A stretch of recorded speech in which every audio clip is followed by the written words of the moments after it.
Hello students, आपण काल व्हीटस्टोन्स नेटवर्कवर बेस्ड असणार व्हीटस्टोन मीटर ब्रिजचा एक एक्सपेरिमेंट आपण पाहिला. आता असं ते बोर्ड दाखवलं, त्याला ह्या स्टीलच्या पट्ट्या होत्या, स्ट्रिप्स, मेटल स्ट्रिप्स किंवा हे कोणत्या पण मेटल जो गुड कंडक्टर असतो त्याचा यूज केला जातात. ह्या 3 स्ट्रिप्स असतात, 2 L shaped strips and one is straight strip which is fixed at the middle on the wooden board.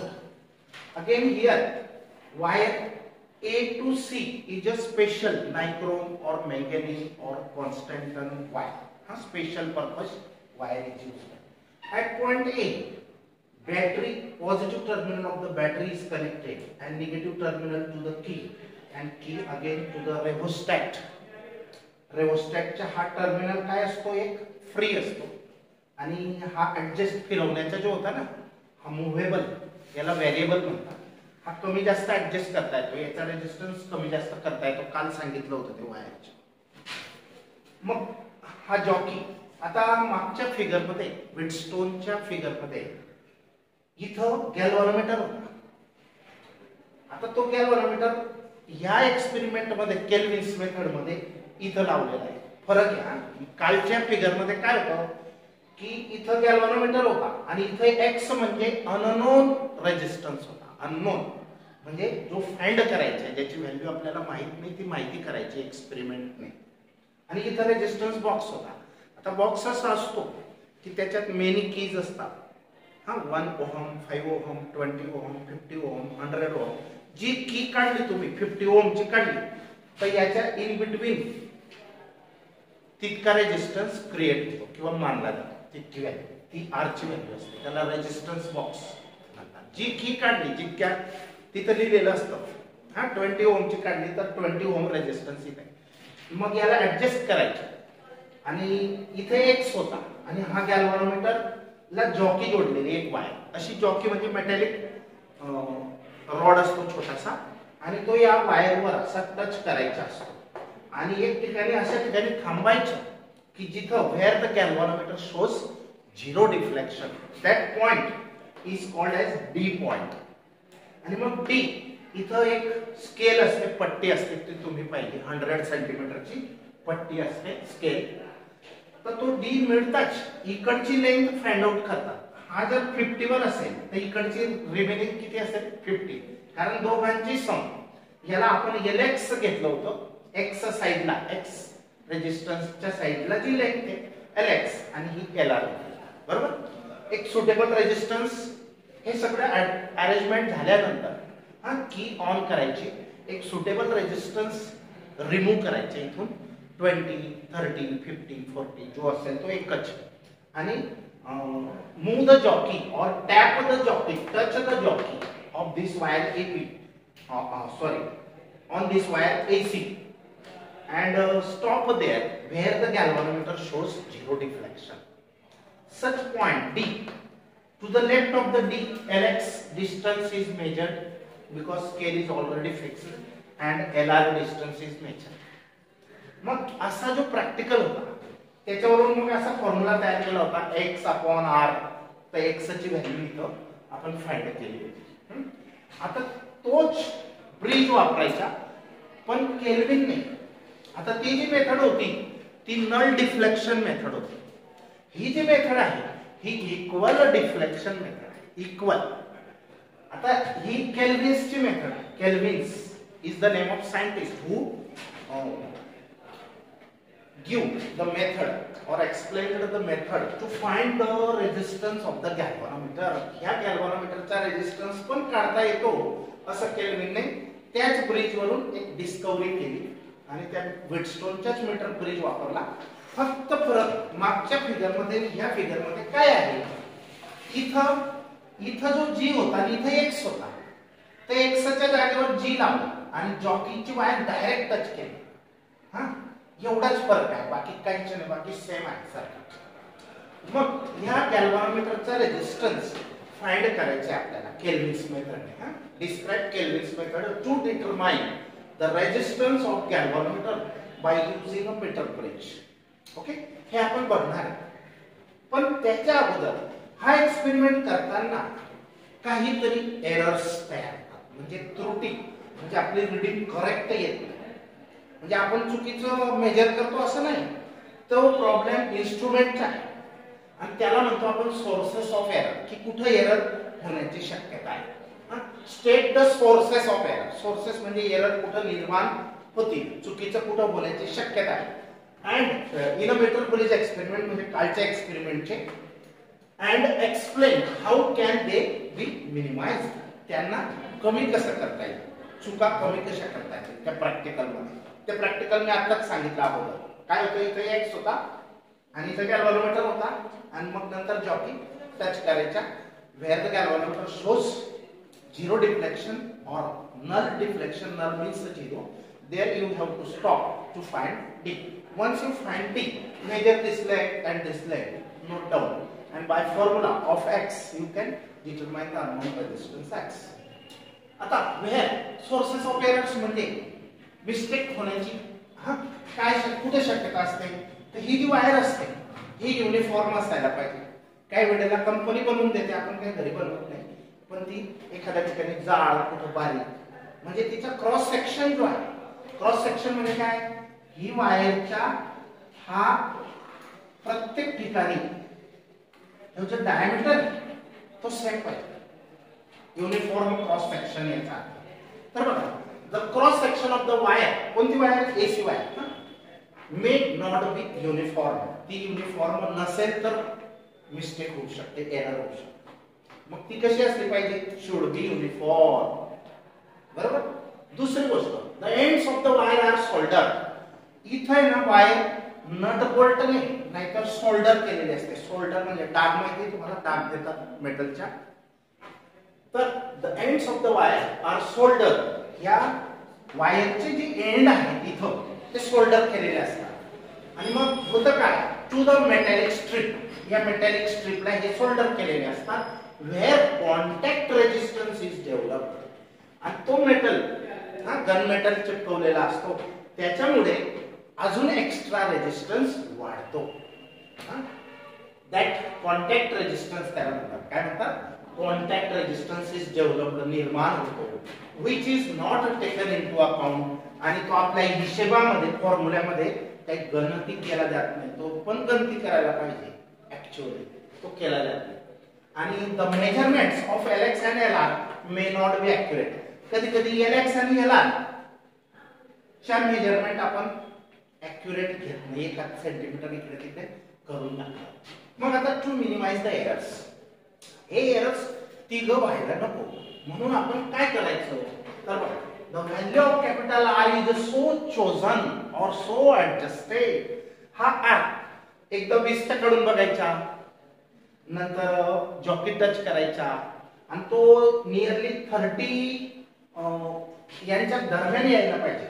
इथं लिहिलंय बघा 34 ते 66, इकडून 34 आणि इकडे 66 च्या दरम्यान तो पॉइंट मिळणे गरजेचे आहे, तर तुमची रीडिंग LX LR ची करेक्ट आहे. द व्हॅल्यू ऑफ R असा ऍडजस्ट करायचा की ह्याला टच केलं कुठं, इथून डायरेक्ट 1 सेंटीमीटर तो 100 आहे ना, मग 1 पासून 34 वर जायचं, 34 आणि इकडे 66, 34 ते 66 च्या दरम्यान जर मिळाला हा पॉइंट तर ते चांगलं असतं, रीडिंग करेक्ट असतं. द व्हॅल्यू ऑफ R असा R आपण निवडायचा, ऍडजस्ट करायचा, काढायचा. आणि जर येत नसेल तो टाकायचा, दुसरा काढायचा. असे 10-12 असतात कीज प्रत्येकाच्या, आणि तो एक एक चेक करत जायचा, असा ऍडजस्ट करायचा. That the null point is obtained around middle 1/3 of the wire. Middle 1/3 म्हणजे काय, मिडलला एकदम एक्झॅक्ट मिडलला यायला असं पाहिजे असं नाही, मिडलच्या 1/3 तरी पाहिजे. 1/3 म्हणजे मिडलचे 3 हिस्से करा. ही मिडल असेल ना, ही असं मिडल असेल, मग याचे 3 तुकडे करा, 1 2 3. त्याच्यातला पहिला तुकड्याच्या एंडला तो पॉइंट भेटला पाहिजे, त्याला 1/3 म्हणू शकतो. बरोबर. तर middle 1/3 of the wire that is in between. हे नाही आठवलं तर हे लिहिलं तरी चालेल. 34 सेंटीमीटर टू 66 च्या दरम्यान पाहिजे. So that percentage error in the measurement of LX and LR can B minimum. तो मिनिमम असू शकतो अँड नियरली द सेम, आणि या जवळपास सारख्या पण येऊ शकतात. त्याच्यानंतर the experiment is repeated by interchanging the positions of X and R. अजून एक काम काय करायचं, इथे X होता, इथे R होता, R इकडे लावायचा आणि X तिकडे लावायचा, इंटरचेंज करायचा, सेम एक्सपेरिमेंट परफॉर्म करायचा. त्याच्या पण रीडिंग घ्यायच्या आणि X तसा पण काढून पाहायचा. दोन प्रकार, X एकदा इकडे R तिकडे, X ची व्हॅल्यू काढल्यानंतर R इकडे X तिकडे आणि परत X फाइंड करून पाहायचा तो, आणि मग दोघांचा एव्हरेज घ्यायचा. तर आता the jockey should be tapped on the wire. काही जण काय करतात, जॉकीला असं टच केलं का स्लाइडिंग घासतच जातात. घासायचं नसतं, असं जस्ट टच करायचं, असं घासून सरकवायचं नाही. असं चपटा भाग असतो त्याला, हा स्क्रूच्या बी सारखा, तो टच करायचा असतो. तर शुड बी टॅप्ड, टॅपिंग करणे म्हणजे जस्ट टच करायचं on the wire and not slided, म्हणजे घासत चालायचं नाही. स्लाइड म्हणजे घासले. तर the jockey is used to detect. हा जॉकी कशासाठी वापरला जातो, jockey is used to detect whether there is a current या वायर मध्ये थ्रू द सेंट्रल ब्रांच. ही सेंट्रल ब्रांच आहे, ह्या वन ब्रांच ही आहे, ही मधली ब्रांच आहे आणि ही थर्ड ब्रांच आहे. तीन ब्रांचेस आहेत. तर there is a current in the central branch. This is possible only by tapping the jockey. जॉकीला फक्त टॅपिंग करायचं, घासत असं सरकवायचं नाही. रीडिंग मिस्टेक होऊ शकते, एरर होऊ शकते. आता हा जो केल्विन्स मेथड आहे, ती मेथड सांगितली मी. X R कसं काय करायचं की R चूजन करायचा, रीडिंग घ्यायच्या. तर ह्याने म्हणजे केल्विन्सने काय चेंज केला, तर बघा पहिला वर्किंग कसं काम करतं. ही फिगर ड्रॉ करायला पण येऊ शकते. लेबल करायचं, हे resistance of galvanometer, G is the length of this side G साइडची लेंथला LG, R साइडच्या लेंथला LR. हा स्मॉल R पण वापरला बुक मध्ये तरी चालतो, capital R small. Rheostat key but off N.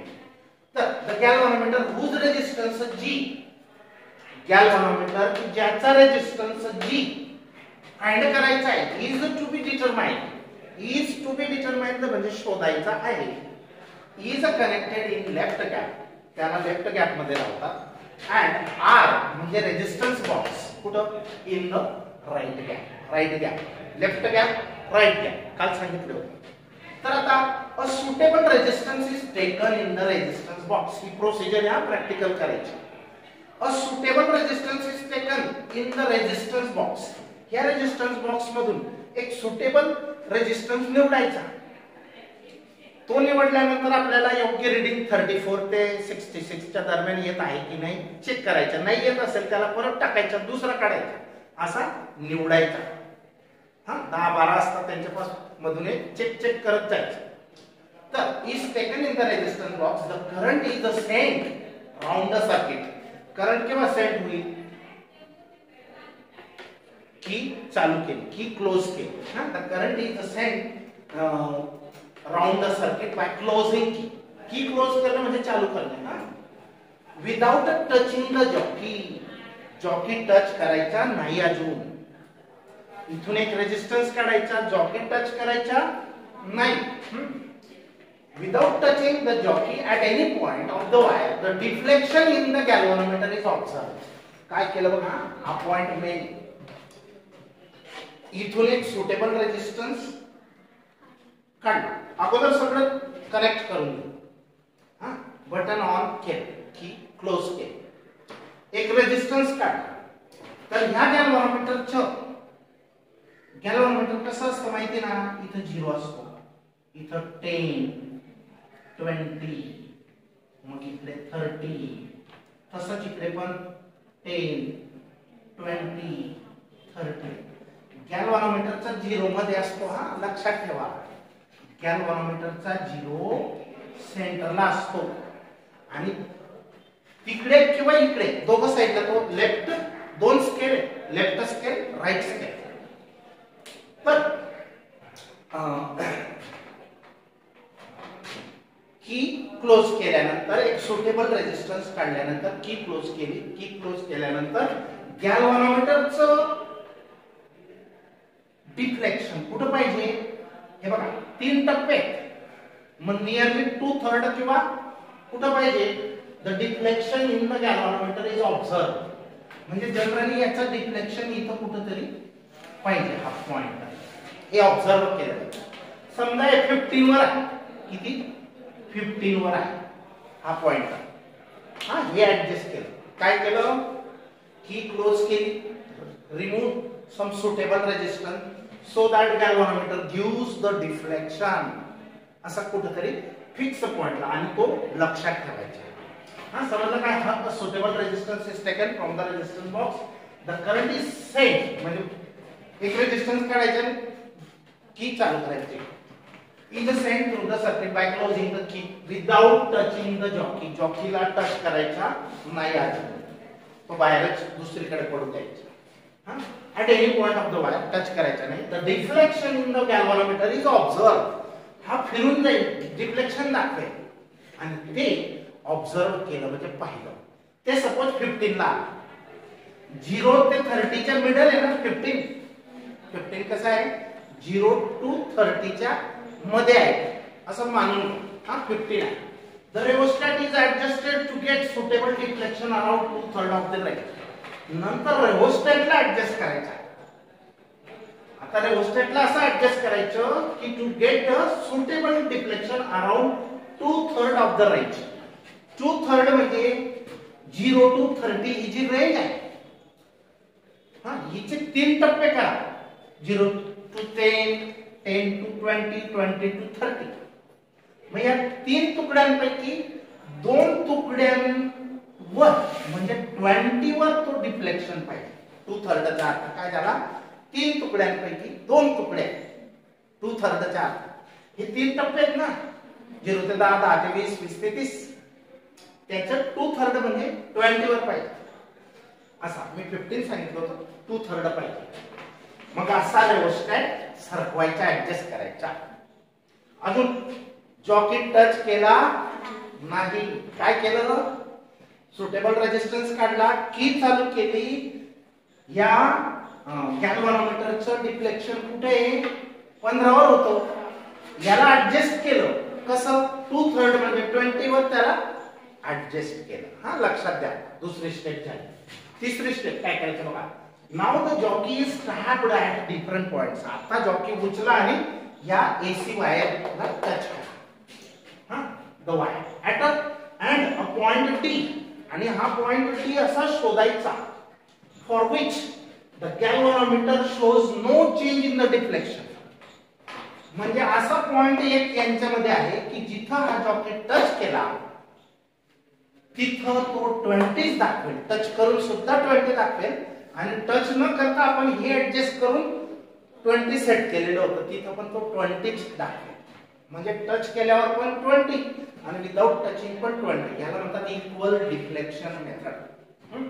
तर now the jockey is tapped at different points of the wire and a point D for which the galvanometer shows no change in the deflection, म्हणजे 20 वर तो pointer दिसेल त्याच्या, is found as the galvanometer shows the same deflection, आणि जेव्हा galvanometer same deflection म्हणजे 20 वरच दाखवेल, हा विथ और विदाउट कॉन्टॅक्ट, म्हणजे जॉकी टच केला काय नाही केला काय तो 20 वरच दाखवेल.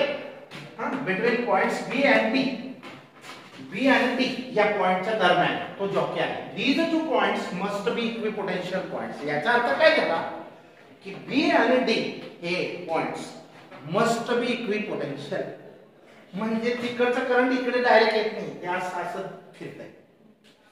ते बी आणि डी व्हिटस्टोन नेटवर्क किंवा galvanometer where shows zero deflection when the potential at point B and potential at point D becomes equal. जर दोघांचं पोटेन्शियल या दोघं पॉइंटचं सेम असेल तर करंट असं फ्लो होणार नाही. From point D the length LG and LR can be measure. मग तो पॉइंट मिळाला असा की जिथं 20 फिक्सच डिफ्लेक्शन दाखवत आहे, तर इकडची LG इकडची LR मोजून घ्यायची, बरोबर. मग आता आपण लेंथ मोजणार, पण आपल्याला रेजिस्टन्स पाहिजे असतो, कारण व्हीटस्टोनने काय सांगितलं, P upon Q is equal to S upon R. याच्यात जो माहिती नाही तो फाइंड करू शकतो, चार रेजिस्टन्सेस. तर मग लेंथचं कन्व्हर्शन कशामध्ये, रेजिस्टन्सचं कन्व्हर्शन लेंथ मध्ये करायचं. मग त्याच्यासाठी आपण 11वीला स्पेसिफिक रेजिस्टन्स शिकलेलो आहे, 10वीला सुद्धा आहे, 11वीला थोडा. तर resistance of any wire is directly proportional to length of the wire and inversely proportional to area of cross section of the wire. And for equality we put some constant, say rho is that constant, is called as, where rho is called as specific resistance of that wire. मग या R ला rho L upon A ने length मध्ये conversion करता येईल. मग आता काय केलं बघा, हा formula G upon R, G हा अपॉन हा इक्वल टू ह्याचा रेजिस्टन्स अपॉन ह्याचा रेजिस्टन्स. मग याचा रेजिस्टन्स RAD मानला, RAD म्हणजे resistance of the wire, AD wire. आणि ह्याचा रेजिस्टन्स काय मानला, RDC. मग रेजिस्टन्सचा formula rho L upon E आहे. मग याला रो L अपॉन E, फक्त ED ही LG मानली आपण, म्हणून सफिक्स G यूज केला. समजलं काय, हे रो L अपॉन E कुठून आणलं हे. मग ह्याचं पण कन्वर्शन करा रेजिस्टन्सच्या लेंथ मध्ये, कसं, रो L अपॉन A. आणि ही R साइड आहे, DC साइड म्हणजे रेजिस्टन्स बॉक्स साइड आहे ना ती, याला. आणि ही LG आहे. याच्यातला काय काय कॅन्सल होतो बघा, रो कॅन्सल, A कॅन्सल, राहिलं काय मग LG अपॉन L. मग हे इक्वल टू हे आहे G upon capital G upon R. हा G काय आहे, गॅल्व्हनोमीटरचा रेजिस्टन्स आहे. हा R काय आहे, रेजिस्टन्स बॉक्स मधला रेजिस्टन्स आहे. हा माहिती आहे, हे पण माहिती आहे, हे पण माहिती आहे. प्रॅक्टिकल करून हे दोन गोष्टी आणि हे काढलं तर आपण G ला फाइंड करू शकतो. आता बघा, LG अपॉन LR आलं, बरोबर.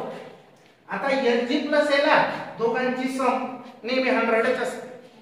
हा 40 असेल तर तिकडचा 60, हा 45 असेल तर तिकडचा 55 असेल, हा 50 असेल तर तो पण उरलेला 50 असेल, असा याचा अर्थ असतो. मग LG जसा त्याचा सराव दिला आणि LR काय असेल, मग LG जर 40 आहे तर LR तुम्ही न बघता कसं काढणार, 100 मधून 40 मायनस करा, LG 100 minus LG is the LR. मग LR च्या जागेवर 100 मायनस LG, म्हणजे दोघं पण, हे पण चालू शकतं, हे पण चालू शकतं इक्वल.